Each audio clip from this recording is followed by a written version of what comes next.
नमस्कार, मी स्नेहल पाटकर। नववर्षाच्या न्यूज 18 लोकमतच्या प्रेक्षकांना मनपूर्वक शुभेच्छा। आपण सगळे निर्बंधमुक्त होत असताना बेबंद न वागणं ही आपली जबाबदारी आहे आणि हे सामाजिक भान ठेवतच आजचा दिवस साजरा करूया। आणि पाहूयात, मुंबईत मराठी भाषा भवन भूमिपूजनाचा कार्यक्रम संपन्न होतोय। तिथं उपमुख्यमंत्री अजित पवार बोलतायत, तर सांगलीत शिवाजीराव नाईकांनी राष्ट्रवादीत प्रवेश केलाय। तिथं शरद पवार बोलतायत। आपण थेट जाऊयात। एका वेगळ्या विचाराच्या लोकांच्या हातामध्ये हा तालुका काय, हा जिल्हा काय, सातारा जिल्हा काय किंवा महाराष्ट्र काय, इथं असं नेतृत्वांची मालिका होऊन गेली, ज्याच्यामध्ये यशवंतराव चव्हाणांचं नाव घ्यावं लागेल, ज्याच्यामध्ये वसंतदादांचं नाव घ्यावं लागेल, ज्याच्यामध्ये राजाराम बापूंचं नाव घ्यायचं असेल, जिथं स्थानिक पातळीवर जिथं अफवा किंवा भाऊ यांचं नाव घ्यावं लागेल, असे अनेक कर्तृत्ववान माणसं त्यांनी स्वातंत्र्यासाठी कष्ट केले, देश स्वतंत्र केला आणि स्वातंत्र्याचा अर्थ लोकांच्या जीवनामध्ये एक प्रकारचं चांगले दिवस येतील या दृष्टिकोनातून दाखवण्यासाठी अनेक कार्यक्रम केले, विकासावर लक्ष दिलं, विकासाचं राजकारण केलं, माणसं जोडण्याचं राजकारण केलं।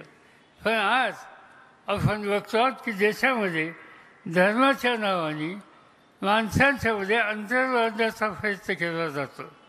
महात्मा गांधी काय, जवाहरलाल नेहरू काय, मौलाना अब्दुल कलाम आझाद काय, ही त्या काळाची नेतृत्वाची पिढी होती।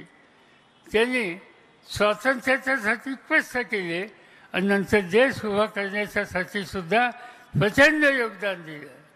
आणि म्हणून देशाच्यासाठी जे खपले यांच्याबद्दलचा अभिमान, सन्मान, आदर हे ठेवण्याच्या ऐवजी त्यांच्या टीका तुफानी करणं, याच्यामध्ये धन्यता मानणारं नेतृत्व आज दुर्दैवाने देशामध्ये आपल्याला बघायला मिळतं आहे आणि त्याचा परिणाम लोकांच्यामध्ये एक प्रकारची अस्वस्थता आहे। आज आपण बघतो आहोत, गेले 5 वर्ष महाराष्ट्रात सुद्धा आत्ताची 2 वर्ष ठेवली ते एका वेगळ्या विचाराचं राज्य आलं, जे कधी यापूर्वी महाराष्ट्राने पाहिलं नव्हतं आणि देशामध्ये सुद्धा तेच चित्र दिसलं। या सगळ्या कालखंडामध्ये सामाजिक ऐक्य या गोष्टीच्या संबंधी वेगळी भूमिका मांडली गेली। तुम्ही कदाचित वाचलं असेल, काल परवा कर्नाटकामध्ये भाजपचं राज्य आहे आणि त्या ठिकाणी अल्पसंख्याक समाजाच्या दुकानामधून मालाची खरेदी करू नका अशा प्रकारचा फतवा काही संघटनांनी काढला। शेवटी व्यवसाय करायचा असेल तो कुणीही करू शकतो, तो दलित करू शकतो, तो आदिवासी करू शकतो, तो अल्पसंख्याक करू शकतो, तो बहुसंख्याक करू शकतो। त्याचा व्यवसाय चांगला असेल, व्यवहार चांगला असेल, माल चांगला असेल तर त्याच्या संबंधीचा आदर करण्याची वृत्ती आपल्या समाजामध्ये आहे। पण केवळ या जातीचा हा धर्माचा म्हणून तिथं मालच घेऊ नका या प्रकारचं एक कचुता ही प्रस्तुत करण्याचं काम राज्य हातामध्ये असलेले घटक करायला लागले तर देश पुढं कसा जायचा आणि सामाजिक आणि धार्मिक ऐक्य कसं ठेवायचं हा प्रश्न आपल्या सगळ्यांच्या समोर आहे। आणि म्हणून आज या धर्मांध वृत्तीच्या विरुद्धसुद्धा एक प्रकारची लढाई आपल्याला करायची आहे आणि जे राजकारण करायचे ते राजकारण समाजाच्या एकतेचं, ते राजकारण समाजाच्या विकासाचं, समाजामध्ये शिक्षण नव्या पिढीत कसं जाईल, बेरोजगारीचा प्रश्न कसा सुटेल, शेती संसाधनं कशी होईल। आणि आता सगळीकडेच शोभायात्रांचा उत्साह सुरू आहे। त्या ठिकाणी नेमके हे जे सगळे रंगीबेरंगी क्षण आहेत ते आपण पाहूयात झटपट स्वरूपात।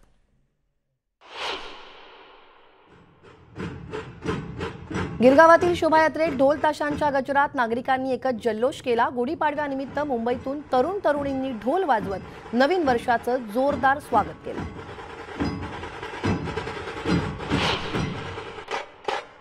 ढोल वाजवून तरुण तरुणींनी नवीन वर्षाचं जोरदार स्वागत केलं। यावर्षी ज्येष्ठांसह चिमुरड्यांनी शोभायात्रेत गर्दी केली होती।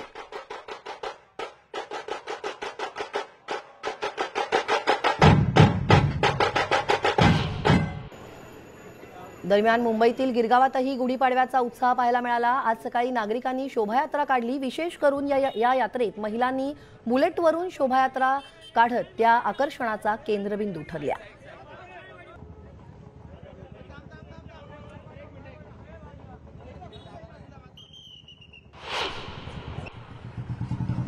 दरम्यान यावेळी महिलांसह लहान मुलांनी देखील या शोभायात्रेत सहभाग घेतला होता। कोरोना निर्बंध शिथिल केल्याने नागरिकांनी मोठ्या उत्साहाने या शोभायात्रेत सहभाग घेतल्याचं पाहायला मिळालं।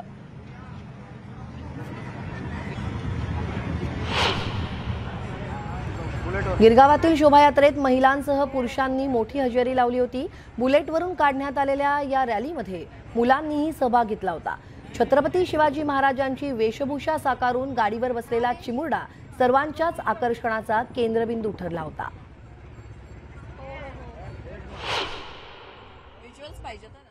गिरगावातल्या शोभायात्रेत मुंबादेवीची प्रतिकृती देखील तयार करण्यात आली होती।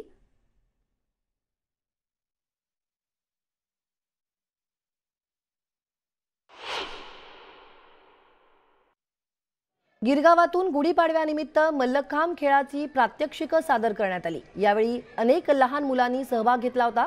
विविध प्रात्यक्षिकं या चिमुरड्यांनी सादर केली।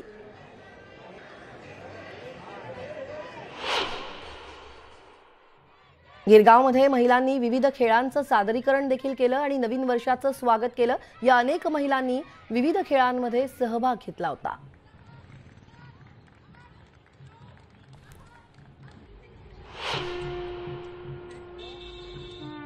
गिरगावातल्या शोभायात्रेदरम्यान विविध पारंपरिक नृत्य सादर केली गेली। वासुदेव आणि शंकारूचं नृत्य सादर करत नागरिकांनी नवीन वर्षाचं स्वागत केलं।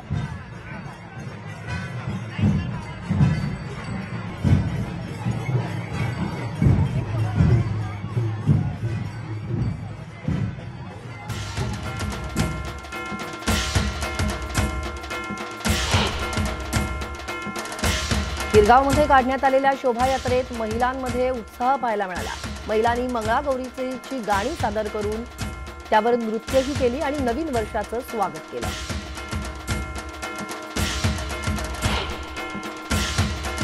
गिरगावमध्ये काढण्यात आलेल्या शोभायात्रेत महिलांच्या लेझिम पथकाने सहभाग घेतला होता। लेझिम सादर करून महिलांनी नवीन वर्षाचं स्वागत केलं।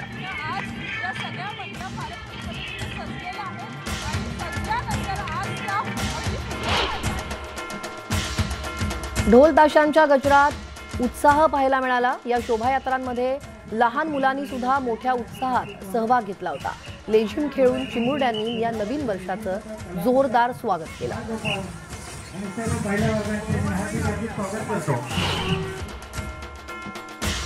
गुढीपाडव्याचा आज राज्यभर उत्साह पाहायला मिळतोय।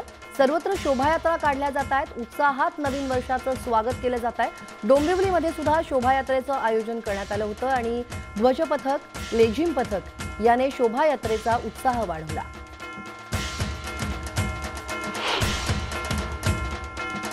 डोंबिवलीमध्ये नागरिकांनी सकाळीच काढण्यात आलेल्या शोभायात्रेत मोठी गर्दी केली होती। यावेळी वेगवेगळी वेशभूषा परिधान करून नवीन वर्षाचं जोरदार स्वागत करण्यात आलं।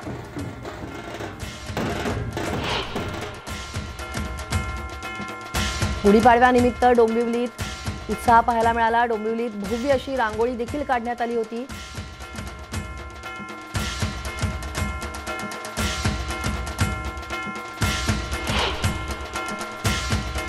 मुंबईतील दादरमध्येही गुढीपाडव्यानिमित्त शोभायात्रा काढण्यात आली। यावेळी महिलांसह पुरुष आणि चिमुरड्यांनी मोठी गर्दी केली होती।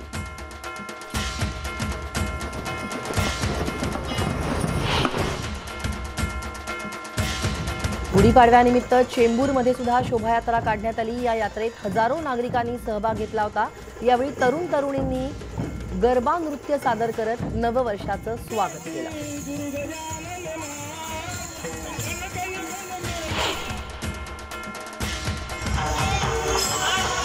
चेंबूरमध्ये गुढीपाडव्यानिमित्त महिलांनी विविध खेळ सादर केले। यावेळी महिलांनी लेझिम आणि फुगडी सादर करत नववर्षाचं स्वागत केलं।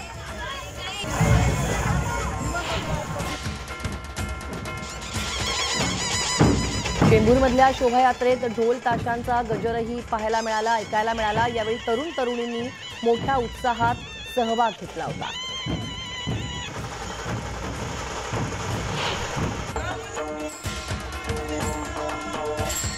चेंबूरच्या शोभायात्रेत मोठ्या संख्येनं सर्वसामान्यांनी सुद्धा हजेरी लावली होती.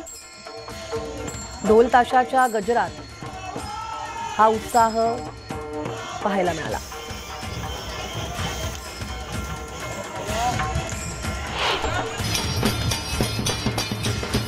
राज्यभर नववर्षाचा उत्साह पाहायला मिळतोय आणि नागपूरकरांनीही ढोल ताशांच्या गजरात नववर्षाचं स्वागत केलं. 2 वर्षांनंतर कोरोनामुक्तीची गुढी उभारून शोभायात्रा काढण्यात आली. यावेळी नागरिकांनी मोठ्या प्रमाणात गर्दी केली होती.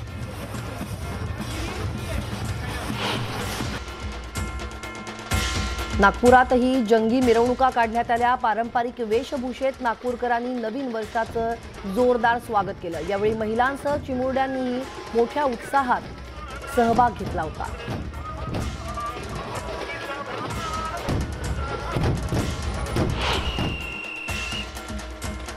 नागपूरच्या या शोभायात्रेत तरुणींमध्ये उत्साह पाहायला मिळाला. ढोल ताशा वाजवत तरुणांनी नवीन वर्षाचं जोरदार स्वागत केलं. अनेक तरुणांसह तरुणींनीही यामध्ये सहभाग घेतला होता.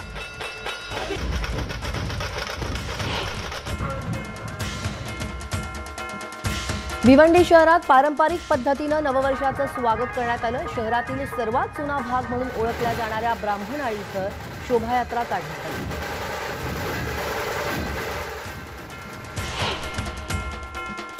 घाटकोपर पूर्वेला गुढीपाडव्यानिमित्त मोठी मिरवणूक काढण्यात आली होती. या मिरवणुकीत हजारो नागरिकांनी सहभाग घेतला होता.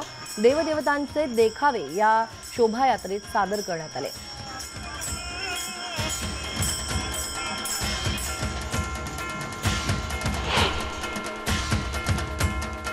या शोभायात्रेतल्या काही क्षणांसह वेळ झाली का छोट्याशा ब्रेकनंतर पुन्हा भेटूयात. पहा फक्त न्यूज 18 लोकमत.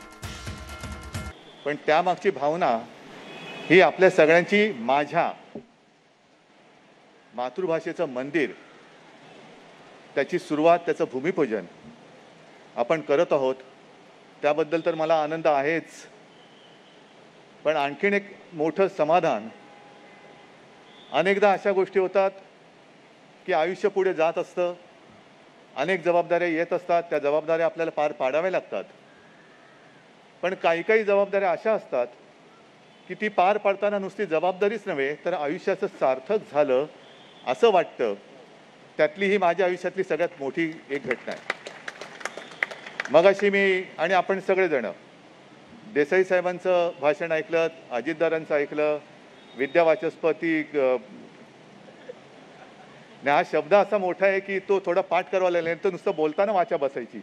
वाचस्पती नंतर विश्वजितचं मनोगत ऐकलं आणि आपल्याला सर्वांना कल्पना आहे की मराठी माणूस म्हटल्यानंतर त्याच्या आयुष्यामध्ये संघर्ष आलाच. त्याचप्रमाणे ज्या वेळेला आपल्या देशाची भाषावार प्रांत रचना झाली, प्रत्येक भाषेला एक प्रांत मिळाला, त्या प्रांताला राजधानी मिळाली. मात्र मराठी माणसाला आणि महाराष्ट्राला आपली राजधानी ही मुंबई मिळाली नाही, तर ती लढून, रक्त सांडून, बलिदान करून मिळवावी लागली. हा इतिहास आहे, हा इतिहास आहे. आणि त्याचं सुद्धा एक दालन आपण शिवाजी पार्क येथे केलेलं आहे. ते आणखीन मला मोठं करायचं आहे, कारण जो इतिहास विसरतो ना त्याला भविष्यकाळ राहत नाही. आणि तो जर का संघर्षाचा काळ आता अजितदादांनी उल्लेख केला तो माझ्या डोळ्यासमोर आला. माझे आजोबा त्यावेळेला अग्रणी होते त्या पहिल्या 5 लढवयांमध्ये. त्यांच्या सोबतीला तेव्हा शिवसेना नव्हती, पण शिवसेना प्रमुख हे एक व्यंगचित्रकार म्हणून काम करत होते.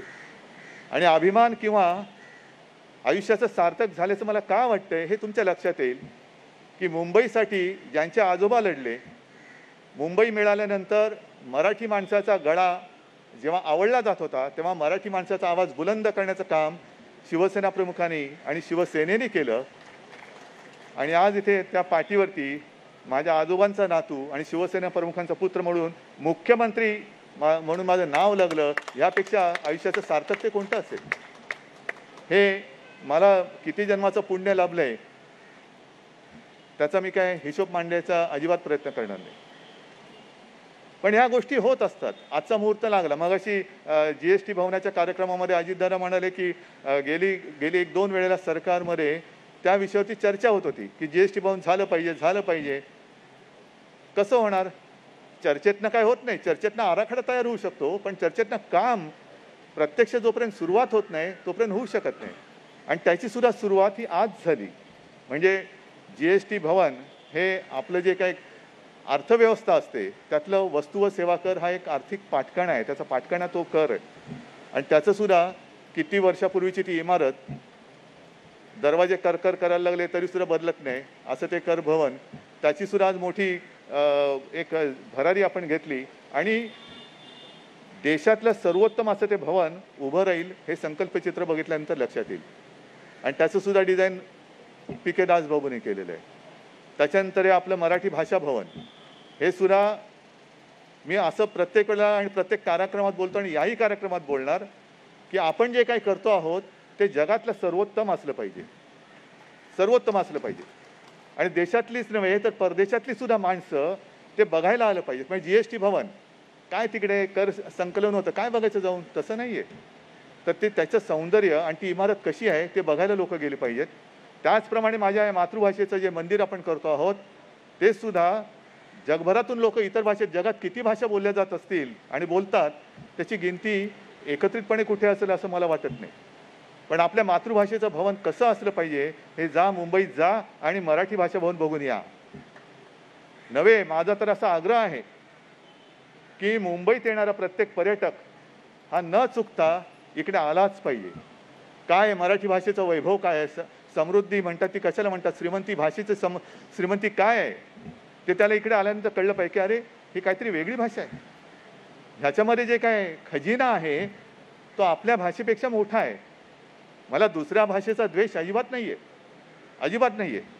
पण ह्या आपल्या राज्यामध्ये आणि राजधानीमध्ये मराठी भाषा शाळेत शिकवली गेलीच पाहिजे हा कायदा करावा लागतो. मराठी भाषेमध्ये फलक असलेच पाहिजे हा कायदा करावा लागतो. हा आपण विचार केला पाहिजे की ही वेळ आपल्यावरती कोणी आणली, का आणली. मराठी भाषेबद्दल खूप बोलता येईल कारण आपली मातृभाषा आहे, पण मराठी भाषेबद्दल बोलण्यापेक्षा माझा सगळ्यांना आग्रह आहे की मराठी भाषेमध्ये बोला, मराठी भाषेमध्ये बोला.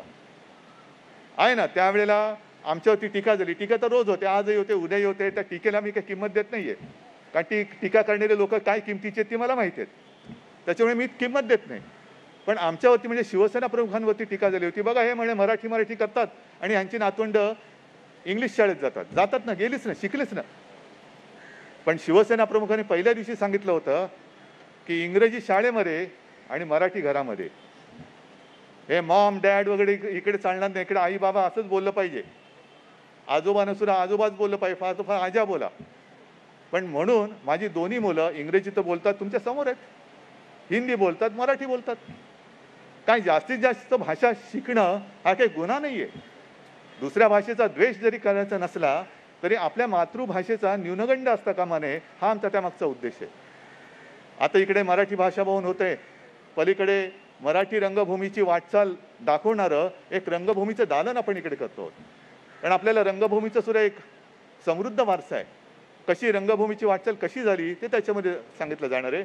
तसंच मराठी भाषेचा प्रवास मराठी भाषेने आपल्याला कसं जपलं, अगदी त्याही वेळेला इंग्रजी आली पाहिजे दुमत नाही आहे, पण इंग्रजी ही आलीच पाहिजे का.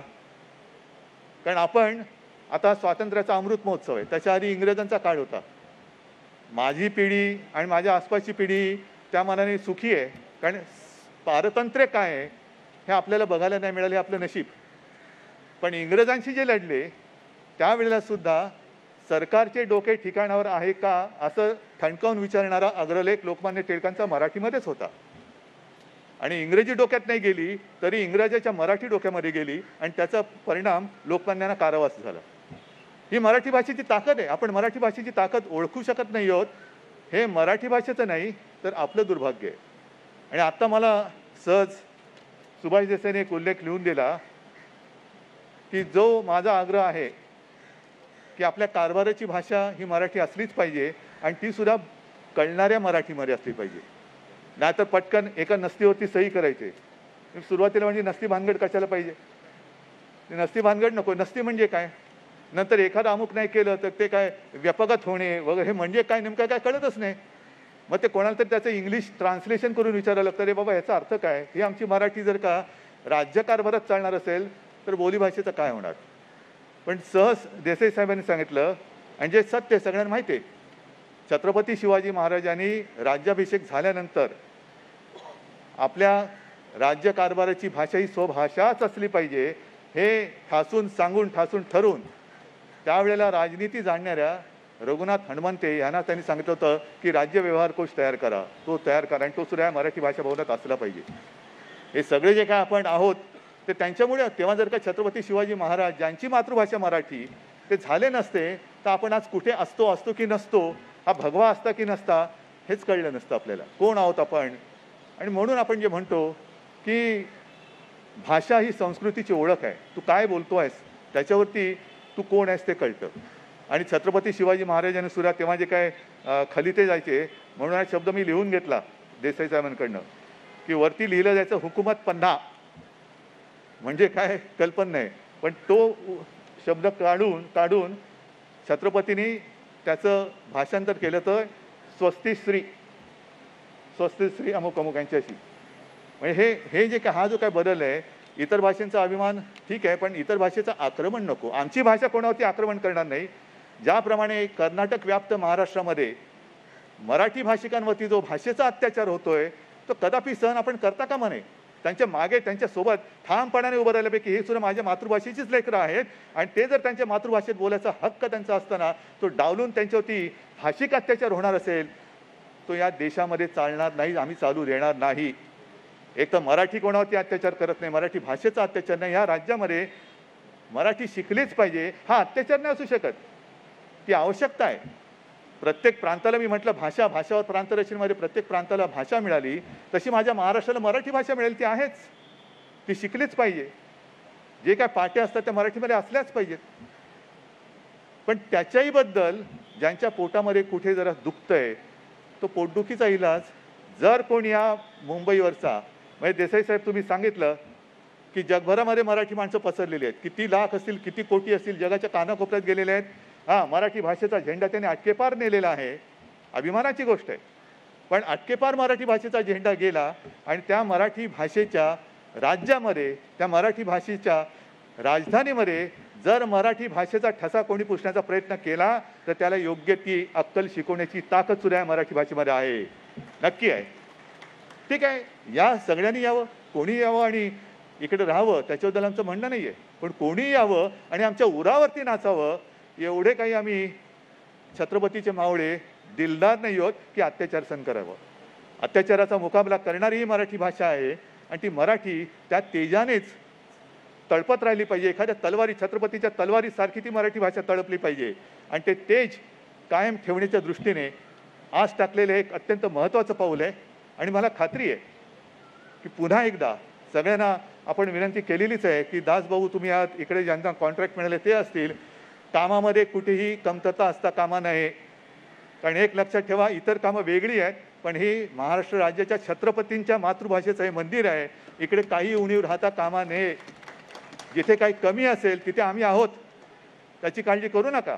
पण देशभरातूनच नव्हे तर जगभरातून इतर भाषिक येऊन त्यांना सुद्धा अभिमान वाटला पाहिजे की अरे भाषेचं मंदिर कसं बांधावं तर या मंदिरासारखं बांधावं. एवढं अप्रतिम हे मंदिर आपल्या सगळ्यांच्या सहकार्याने बांधलं जाईल एवढीच एक अपेक्षा करतो आणि आपल्या सर्वांची रजा घेतो. जय हिंद, जय महाराष्ट्र.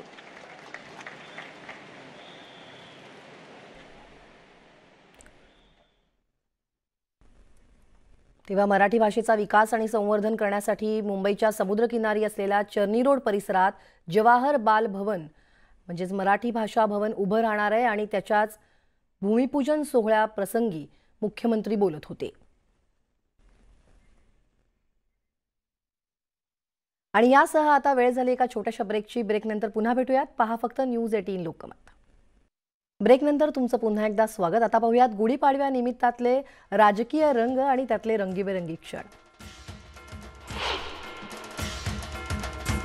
ठाण्यातही गुढीपाडव्यानिमित्त नागरिकांमध्ये उत्साहाचं वातावरण पाहायला मिळालं. शोभायात्रेत नागरिकांसह नगरविकास मंत्री एकनाथ शिंदे यांची उपस्थिती पाहायला मिळाली.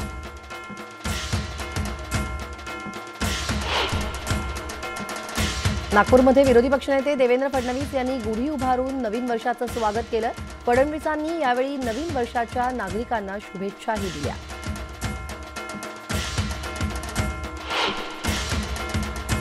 दरम्यान नागपूरमध्ये काढण्यात आलेल्या शोभायात्रेत नागरिकांनी मोठी गर्दी केली होती. यावेळी विरोधी पक्षनेते देवेंद्र फडणवीस यांनीही सहभाग घेतला होता.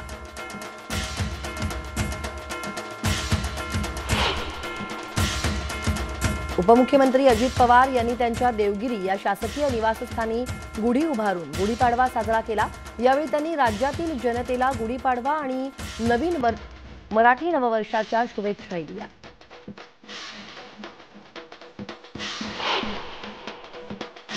नाशिकमध्येही गुढीपाडव्याचा उत्साह पाहायला मिळाला. उत्साहाचं वातावरण बघायला मिळत आहे. अन्न व नागरी पुरवठा मंत्री छगन भुजबळ यांनी देखील गुढी उभारून नववर्षाच्या शुभेच्छा दिल्या.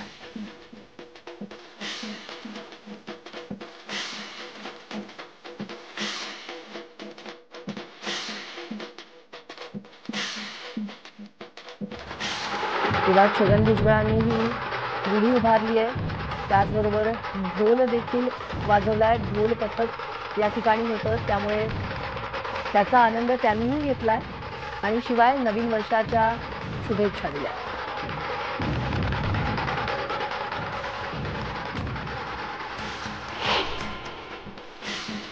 मनसे अध्यक्ष राज ठाकरे आणि त्यांच्या पत्नी शर्मिला ठाकरे यांनी शिवतीर्थावर पाडव्यानिमित्तानं गुढी उभारली.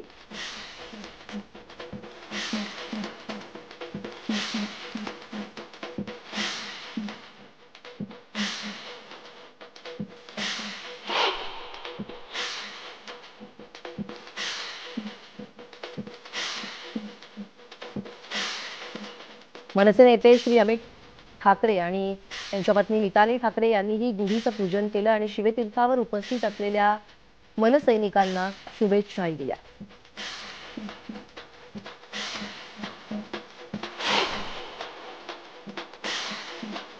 राणा दाम्पत्यानेही दिल्लीतील निवासस्थानी गुढी उभारली आणि नवीन वर्षाच्या शुभेच्छा दिल्या.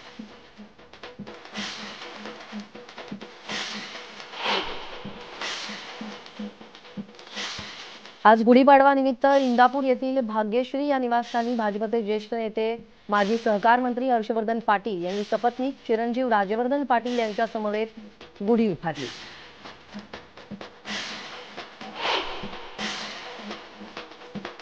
खासदार रक्षा खडसे यांनी देखील गुढी उभारली. पारंपरिक पद्धतीनं दरवर्षीप्रमाणेच याही वर्षी त्यांनी त्यांच्या राहत्या कोथळ इथल्या घरी गुढी उभारून पूजन केलं आणि नववर्षाच्या शुभेच्छा दिल्या.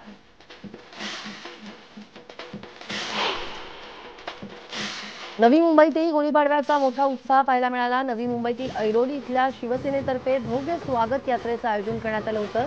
हिंदू नववर्षाची भव्य गुढी उभारत ढोल ताशांच्या गजरात लेझिमच्या तालावर नाचत स्वागत यात्रा काढण्यात आली.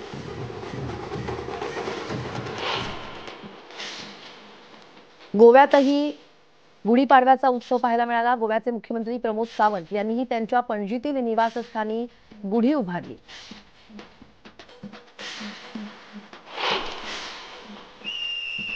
शिवसेनेचे नेते चंद्रकांत खैरे यांनीही त्यांच्या निवासस्थानी गुढी उभारली आणि नवीन वर्षाच्या शुभेच्छा दिल्या.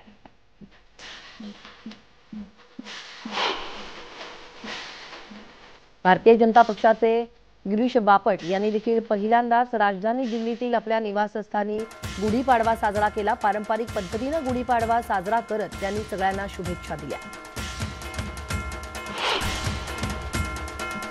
राज्याचे पाणी पुरवठा आणि स्वच्छता मंत्री गुलाबराव पाटील यांनीही त्यांच्या कुटुंबियांसमवेत गुढीपाडवा साजरा केला. कोरोनामुळे शेतकरी, मजूर, व्यापारी यांच्यावर आलेलं आर्थिक संकट दूर व्हावं अशी प्रार्थना त्यांनी केली आणि कोरोनाचं संकट जरी गेलं असलं तरी नागरिकांनी काळजी घ्या असं आवाहनही त्यांनी केलं.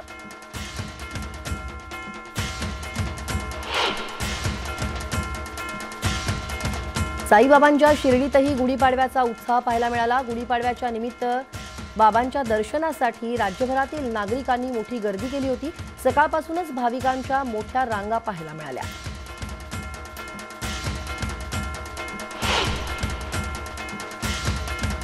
तब्बल 2 वर्षांनंतर तुळजाभवानी मंदिरात गुढीपाडवा भक्तांसोबत साजरा करण्यात आला होता. मंदिराच्या मुख्य कळसाखाली आज पहाटेच्या सुमारास गुढी उभारण्यात आली. त्यानंतर देवीच्या अभिषेकानंतर मूर्तीला सर्वोत्कृष्ट शिवकालीन दागिन्यांचा पेहराव करण्यात आला.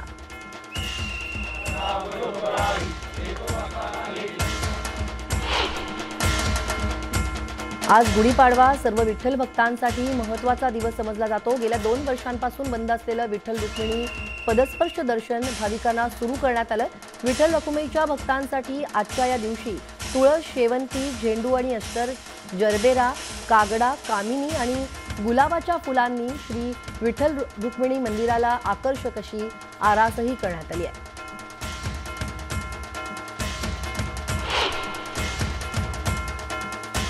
बुलढाणा जिल्ह्यात मराठी नवीन वर्षाची सुरुवात भक्त संत नगरीत दाखल होऊन स्टारकास्ट समोर आहेत प्रसाद. आज जी भूमिका आहे ती वेगळी आहे. दिग्दर्शकाच्या भूमिकेतनं सगळ्यांना नव्याने भेटताय आणि चंद्रमुखी तर महाराष्ट्राला वेळ लावते. वेगवेगळ्या रील्समधनं आम्ही बघतोय. आणि आजचं गिरगावचं असणारं कनेक्शन याच्याविषयी काय सांगाल? कमाल वाटते. मुळात आम्ही सगळे आज इथे उभे आहोत. ह्या दिवसाची आम्ही वाट पाहत होतो. गेली 3 वर्ष आम्ही स्वप्न बघत होतो, आपण असं प्रमोट करू, तसं प्रमोट करू. आणि आज गिरगाव इथे आम्ही आलेलो आहोत. आणि गिरगावचं आणि माझं खूप जुनं नातं आहे. माझे आजोबा इथेच ह्या गल्ल्यांमध्ये वाढले. आणि इथे पहिल्यांदा एक सिनेमाच्या निमित्ताने मी काहीतरी फिल्म प्रमोट करायला आलो. आमची फिल्म चंद्रमुखी 29 एप्रिलला रिलीज होते. आणि आमची चंद्रा सध्या महाराष्ट्राच्या गल्ल्या गल्ल्यांमध्ये गाजते. तिचं गाणं सेंटर ऑफ अट्रॅक्शन म्हणून ती सेंटरला आम्ही तिला उभं केलं आता. आज गिरगावमध्ये आल्यावरती एक पारंपरिक असं सगळा साज सगळीकडे दिसतोय, पण हा अनुभव कसा होता? एक तर इथल्या सगळ्या स्त्रिया मला असं वाटतंय की चंद्रमुखीच दिसतायत. आणि खरं सांगायचं तर ही माझी दुसरी वेळ आहे की मी गिरगाव शोभायात्रेत आली आहे. आणि मी यांना सतत सांगत होते, हे बघा पाडव्याला आपण गिरगावला जायलाच पाहिजे, कारण प्रचंड क्राऊड असतो आणि खूप प्रेम मिळतं आणि ते आपल्याला वर्षानुवर्ष आपण ते जपून ठेवू शकतो, इतकं प्रेम मिळतं. सो माझा खूप अट्टाहास होता की इकडे आपण यायलाच हवं. आणि चंद्रमुखी, चंद्रा हे गाणं लोकांच्या भेटीला आलंय आणि लहान लहान चिमुकल्या मुली सुद्धा रील्स बनवतायत, लुक रिक्रिएट करतायत. याच्याहून गोड गोष्ट काय असू शकते? माझ्यासाठी माझा गुढीपाडवा जो आहे तो अत्यंत गोड आणि खूप ऊर्जे सोबत सुरू झाला आहे. खरं तर पाडवा म्हटलं की आता कोरोना नाहीये, त्याच्यामुळे त्या मनानं आपला मास्क बाजूला झालाय. परंतु गेल्या काही दिवसातला पाडवा आणि आजचा पाडवा आणि प्रमोशनसाठी चंद्रमुखीच्या निघालेला असताना पाडव्यातला बदल झालेला दिसतोय. ऑफकोर्स बदल झालाय. गेल्या 2 वर्षात आपण कोणीच काहीच मनाला आवडतं ते करू शकलो नाही आहोत, कुठे जाऊ शकलो नाही आहोत. आणि यावर्षीचा पाडवा आणि माझ्यासाठी चंद्रमुखी, आमच्या संपूर्ण टीमसाठी चंद्रमुखी इतकी महत्वाची फिल्म, हे सगळं असं मस्त जुळून आलं. दिग्दर्शकाच्या भूमिकेतनं चंद्रमुखीला जन्म देताना कसं वाटलं? म्हणजे चंद्रमुखी आता एक ग्लॅमरस चेहरा बनलाय. मला कायम लिटरली जन्म दिलाय, कारण त्याचे लेबर पेन्स आम्ही बघितले, जवळून बघितले. मी तेच बोलत होतो की कुठलीही आई जेव्हा तिच्या मुलाला जन्म देते तेव्हा ती ऍट अ टाइम वेदना आणि आनंद या दोन्ही भावनांमधून जात असते. ट्रकवरती येऊन आम्ही सेलिब्रेट करणार हे पहिलेच ठरलो. म्हणजे सेलिब्रेशनसाठी मूवी. Yes, absolutely. आणि सगळ्या महाराष्ट्राने पूर्ण सेलिब्रेट करावं हीच आमची इच्छा आहे. नक्कीच आपण बघतोय पाडव्याचा उत्सव तर आज गिरगावामध्ये आहेच, परंतु ज्या पद्धतीनं चंद्रमुखीची संपूर्ण टीम आलेली आहे त्यांना भेटण्यासाठी, बोलण्यासाठी सुद्धा मुंबईकर सज्ज असल्याचं पाहायला मिळत आहे. व्हिडिओ जर्नलिस्ट संदीपसह सुस्मिता पाटील, न्यूज 18 लोकमत, मुंबई. आणि आता यासोबतच वेळ झाली इथेच थांबण्याची. ताज्या बातम्यांच्या अपडेटसाठी लॉग ऑन करायला विसरू नका. news18lokamat.com वर आमच्या फेसबुक आणि ट्विटरला देखील फॉलो करा. आमच्या यूट्यूब चॅनलला सबस्क्राईब करा आणि हो बेल आयकन दाबायला विसरू नका. ताज्या बातम्यांचा ओघ न्यूज 18 लोकमतवर असा सुरू राहील, तेव्हा पहा फक्त न्यूज 18 लोकमत.